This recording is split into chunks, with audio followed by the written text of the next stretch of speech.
शिंदे गट, अजित पवार गट हे भविष्यामध्ये भारतीय जनता पक्षामध्ये विलीन होऊन कमळ चिन्हावर निवडणूक लढवतील असा दावा कालच्या पत्रकार परिषदेत संजय राऊत यांनी केला। त्यांच्या म्हणण्याप्रमाणे खरंच शिंदे आणि अजित पवार भारतीय जनता पक्षात विलीन होऊ शकतात का, याची किती शक्यता आहे हेच आपण या व्हिडिओच्या माध्यमातून बघणार आहोत। नमस्कार, मी मायावती आणि तुम्ही बघत आहात आधुनिक केसरी। शिंदेंनी जो गट तयार केलाय तो राहतो की नाही याचीच शाश्वती राहिलेली नाही।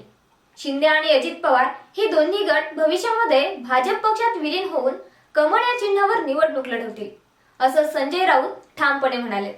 पण याची शक्यता किती? पहिला मुद्दा, शिंदेंसह 16 आमदारांची अपात्रता।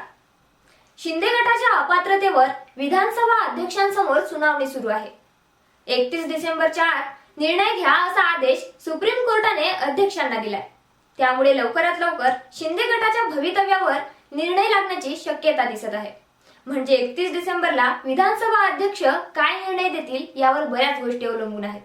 16 आमदारांना अपात्र करून अध्यक्षांनी ठाकरे गटाकडून निर्णय दिला तर शिंदेसह त्यांचे 16 आमदार अपात्र होतील। त्या पाठोपाठ शिवसेना पक्षाची सुनावणी सुद्धा कोर्टात सुरू आहे। अशा वेळी 16 आमदारांची अपात्रता ठाकरे गटासाठी नवी संजीवनी ठरू शकते।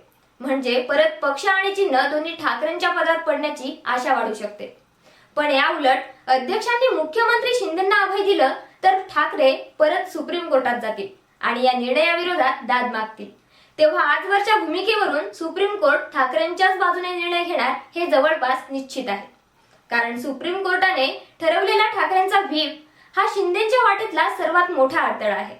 म्हणजे काहीही झालं तरी शिंदेच्या विरोधात निर्णय लागण्याची जास्त शक्यता आहे। 31 डिसेंबरची डेडलाईन अध्यक्षांनी पाळली नाही तर सुप्रीम कोर्ट काय करेल, हा पण एक मोठा प्रश्न आहे। 16 आमदारांचा निर्णय सुप्रीम कोर्ट स्वतः घेऊ शकतं।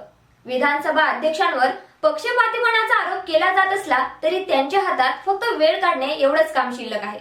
बाकीचं काम सुप्रीम कोर्टाने आधीच करून ठेवलंय। शिवसेना आणि शिंदेचा निर्णय कोणत्याही परिस्थितीमध्ये लागणं भाजपसाठी परवडणार नाही। कारण शिंदेच्या बंडात भाजपचा मोठा हात होता हे जग जाहीर आहे। अशा वेळी भाजप आपल्या सहकारी पक्षांना संपवतो हा समज अजून बळावू शकतो किंवा शिंदे यांच्याकडून निर्णय दिला तर ठाकरेंकडे परत सहानुभूती तयार होऊ शकते। मग नेमकं काय होईल? शक्यतो या पेचातून बाहेर पडण्यासाठी अध्यक्ष काहीच निर्णय न घेता सुप्रीम कोर्टाकडे हा निर्णय जाऊ देण्याचा पर्याय निवडू शकतात। दुसरा मुद्दा, कोर्टाकडून किंवा अध्यक्षांकडून एकनाथ शिंदे अपात्र झालेच तर? एकनाथ शिंदे प्रमाणे अजित पवार सुद्धा अपात्र झाले तर? 31 डिसेंबरच्या आधी एकनाथ शिंदे अपात्र होणार नाहीत हे निश्चित आहे। त्यानंतर अध्यक्षांनी काहीच निर्णय घेतला नाही तर ही केस परत सुप्रीम कोर्टात जाईल। परत त्यावर सुनावणी होईल आणि यातच लोकसभा निवडणुका लागतील। म्हणजे मुख्यमंत्री शिंदे यांच्याकडे अजूनही वेळ असू शकतो। तरीही ते ऐनवेळी अपात्र झालेच तर विधान परिषदेवर जाण्याचे त्यांचे पर्याय मोकळे असू शकतात। अशा वेळी त्यांची बार्गेनिंग पॉवर कमी होऊ शकते। याच काळात पक्ष आणि चिन्ह परत ठाकरेंना मिळालं तर नवीन गट स्थापन करणं किंवा जुन्या पक्षात विलीन होणं हे दोनच पर्याय एकनाथ शिंदे यांच्याकडे उपलब्ध असतील।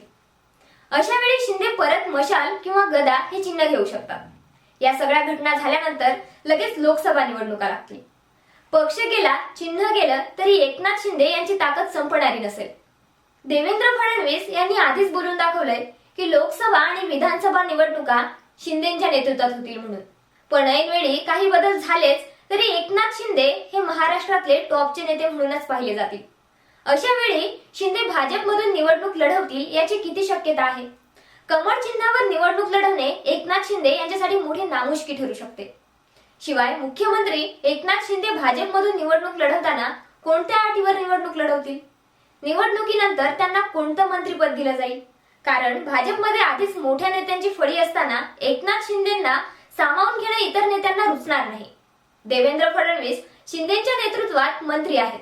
शिंदे भाजपमध्ये आले तर कोण कोणाच्या नेतृत्वात काम करेल हा मोठा प्रश्न भाजपमध्ये तयार होऊ शकतो। कारण पक्ष आणि सरकार या दोन वेगळ्या संघटना असतात। सत्तेत येण्यासाठी तडजोडी कराव्या लागतात। पण पक्षात मात्र प्रत्येकाचा मान सन्मान हा अबाधित कसा राहील याची काळजी घ्यावी लागते। सत्तेतील वर्चस्व भलेही स्वीकारले जाईल पण पक्षातले वर्चस्व मात्र वैर निर्माण करणारे असते। अशा वेळी राज्यात शिंदे की फडणवीस हा प्रश्न भाजपमध्ये निर्माण होऊ शकतो। मग कोणा एका नेत्याला केंद्रात बोलावलं जाईल? अशा वेळी शिंदेंनाच केंद्रात बोलावलं जाईल.